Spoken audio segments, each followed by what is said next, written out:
Welcome. This story is not about talent. It is not about luck. It is about work, and what work can teach you if you are willing to listen.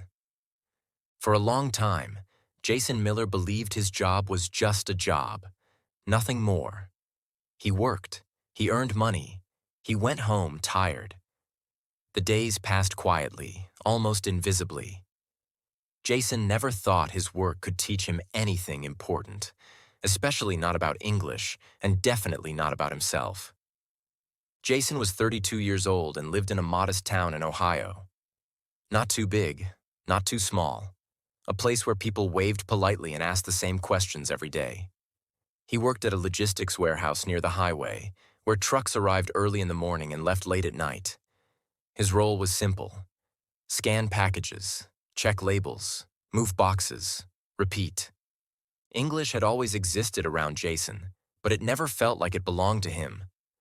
At school, English felt like pressure. Essays made his hands sweat.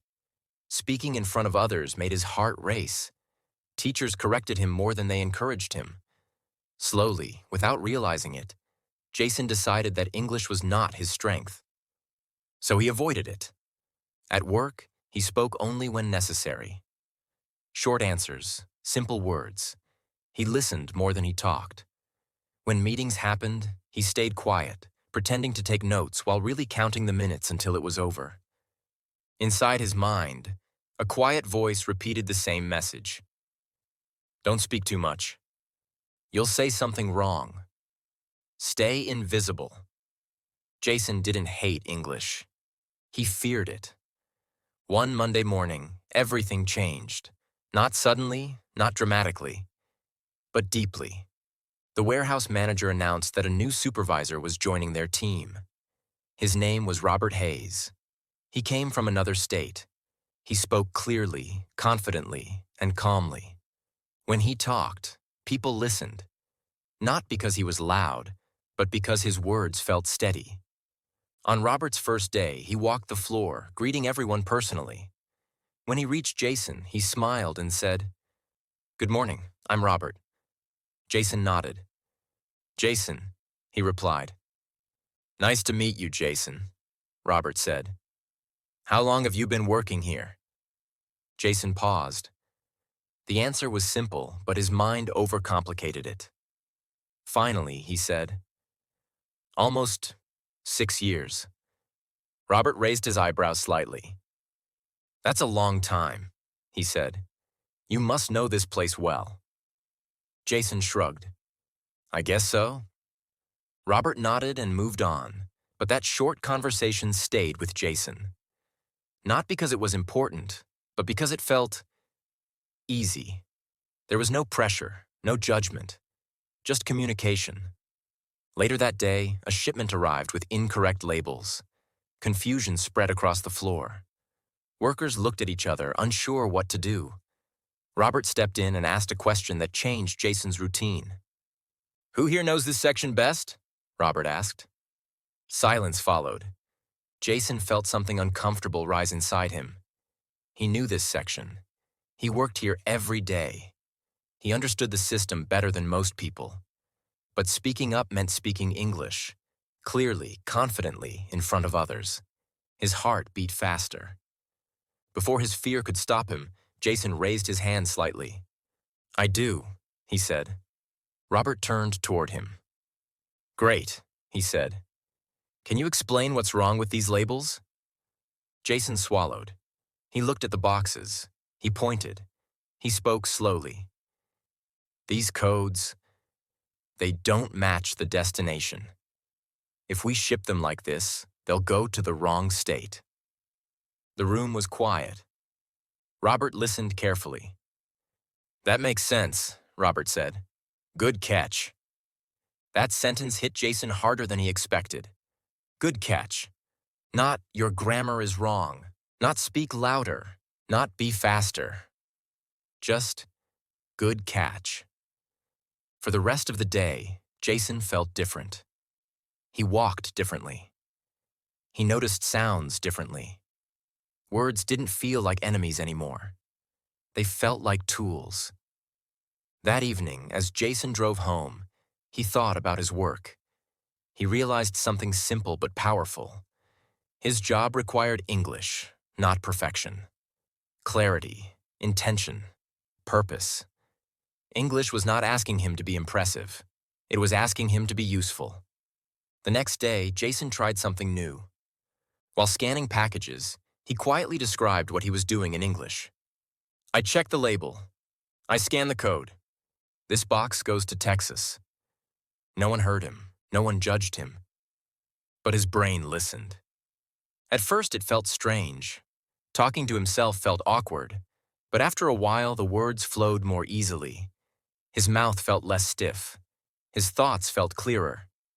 At work, English was no longer a subject. It was part of movement, part of action, part of problem solving. Days passed. Robert often asked Jason questions, not to test him, but to understand the workflow. Jason answered honestly. Sometimes he searched for words. Sometimes he paused, but he didn't stop speaking. One afternoon, a new employee joined the team. She looked nervous, lost, overwhelmed. Jason recognized the feeling immediately. Robert looked at Jason and said, "Can you show her how things work?" Jason hesitated for a moment. Then he nodded. "Sure," he said. As he explained the process, something unexpected happened. He forgot about his fear. He focused on helping, on clarity, on making things easier for someone else. His English wasn't perfect, but it was alive. The new employee smiled. "Thanks," she said. "That helped a lot." That night, Jason realized something important. Work was teaching him English, not through rules, but through responsibility. English became part of his routine, not something separate, not something heavy. It lived inside his workday, in instructions, in explanations, in small conversations. When mistakes happened, Jason didn't panic. He corrected them. When he didn't know a word, he described it another way. Communication mattered more than correctness. Weeks turned into months. Jason's confidence grew quietly. He didn't announce it. He didn't post about it. He felt it in small moments. Answering a question without fear. Explaining a process without shaking. Speaking up in meetings when something didn't feel right. One day, Robert called Jason into his office. "I've noticed something," Robert said. "You've grown a lot, not just in skill, in communication." Jason felt his chest tighten, not with fear, but with pride. "I've been learning from the work," Jason said honestly. Robert smiled. "That's the best way," he replied. Jason understood the meaning of those words deeply. Work had given him something school never did. A reason to speak, a reason to listen, a reason to grow. English was no longer a wall. It was a bridge. One evening, Jason stayed late, organizing inventory. The warehouse was quiet. Machines rested. He stood alone among rows of boxes and realized something profound. He no longer said, "I'm bad at English." He thought, "I use English." And that changed everything. English was not something he studied after work. It was something he lived through work. Jason learned that growth does not always come from books. Sometimes it comes from doing the same job, but with open eyes, open ears, and a brave voice. Work taught him patience. Work taught him clarity. Work taught him courage. And English followed naturally. This is how Jason's journey began. Not in a classroom, not in a textbook, but on a warehouse floor, learning from his work.